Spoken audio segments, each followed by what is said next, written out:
بسم اللہ الرحمن الرحیم۔ السلام علیکم۔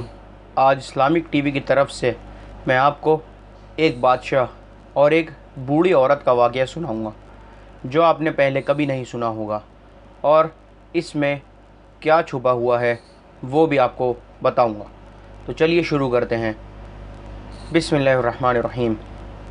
مدینہ منورہ میں ایک بادشاہ تھا جو کہتا تھا کہ میں مدینہ منورہ میں ایک ایسی مسجد بناؤں گا کہ جس پر صرف میرا پیسہ لگے اور کسی کا پیسہ نہ لگے۔ اس نے بہت دھوم دھام سے مسجد بنوائی اور پھر اس پر تختی لگوائی اور تختی پر اپنا نام لکھوایا۔ جب بادشاہ نے مسجد کا افتتاح کیا تو حرم شریف کے علماء آئے اور بادشاہ بہت خوش ہوا۔ جب رات کو بادشاہ سویا تو خواب میں دیکھا کہ فرشتے آئے اور جس تختی پر بادشاہ کا نام لکھا ہوا تھا وہاں سے بادشاہ کا نام مٹا کر ایک عورت کا نام لکھ دیا۔ بادشاہ یہ دیکھ کر بڑا پریشان ہوا کہ نام تو اس تختی پر میرا لکھا ہوا تھا تو عورت کا نام کیسے لکھ دیا۔ بادشاہ نے صبح اٹھتے ہی فوج بھیجی کہ دیکھ کر آؤ کہ تختی پر کس کا نام لکھا ہوا ہے۔ انہوں نے کہا کہ آپ کا نام لکھا ہوا ہے، عورت کا نام لکھا ہوا نہیں ہے۔ خیر، دوسرے دن بادشاہ نے پھر یہی خواب دیکھا کہ عورت کا نام فرشتے لکھ رہے ہیں اور بادشاہ کا نام مٹاتے جا رہے ہیں۔ بادشاہ نے پھر فوجی بھیجے، انہوں نے آ کر یہی جواب دیا کہ آپ کا نام لکھا ہوا ہے۔ بادشاہ نے تیسرے دن پھر یہی خواب دیکھا کہ فرشتہ عورت کا نام لکھ رہا ہے اور بادشاہ کا نام مٹاتا جا رہا ہے۔ اب بادشاہ خود چل کر آیا۔ اس نے کہا دیکھو تو صحیح کس کا نام ہے۔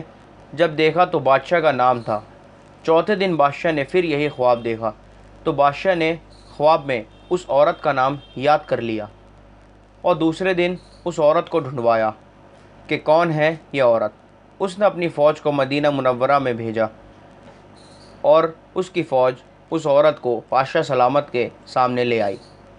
وہ ایک بوڑھی عورت تھی۔ سپاہی اس بڑھیا کو بادشاہ کے پاس لے گئے۔ بادشاہ نے پوچھا کہ یہ مسجد بنی ہے، تمہیں پتہ ہے؟ اس نے کہا ہاں، آپ نے بنوائی ہے۔ بادشاہ نے کہا تم نے اس میں کوئی حصہ لیا ہے؟ اس عورت نے کہا کہ میں فقیر عورت ہوں، میں کہاں سے حصہ لے سکتی ہوں اس میں؟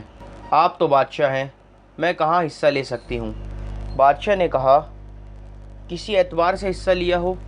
آپ سے اس عورت نے کہا ہاں، بس اتنا ہے کہ روزانہ گدھے میرے گھر کے سامنے سے گزرتے تھے اینٹیں لے کر، اور مسجد میں اینٹیں چھوڑ کر پھر واپس آتے تھے۔ تو میں سوچتی تھی بیچارے گدھے مسجد کے لیے اینٹیں لے کر جا رہے ہیں اور میں ان کی کیا خدمت کروں، تو میں نے ان کے لیے پانی پینے کا انتظام کیا، کیونکہ میں پانی کا انتظام کر سکتی تھی، اور میں کنویں پر جا کر پانی اٹھا کر لاتی اور رستے میں رکھ دیتی تھی کہ اللہ بادشاہ تو مسجد بنا رہا ہے، میں اس درجے تک تو نہیں پہنچ سکتی، بس میں گدھوں کے لیے پانی کا انتظام کر سکتی ہوں۔ اور روزانہ گدھے آتے جاتے میرے جھوپڑے کے پاس کھڑے رہتے اور پانی پی کر آگے جاتے اور پانی پی کر واپس آتے،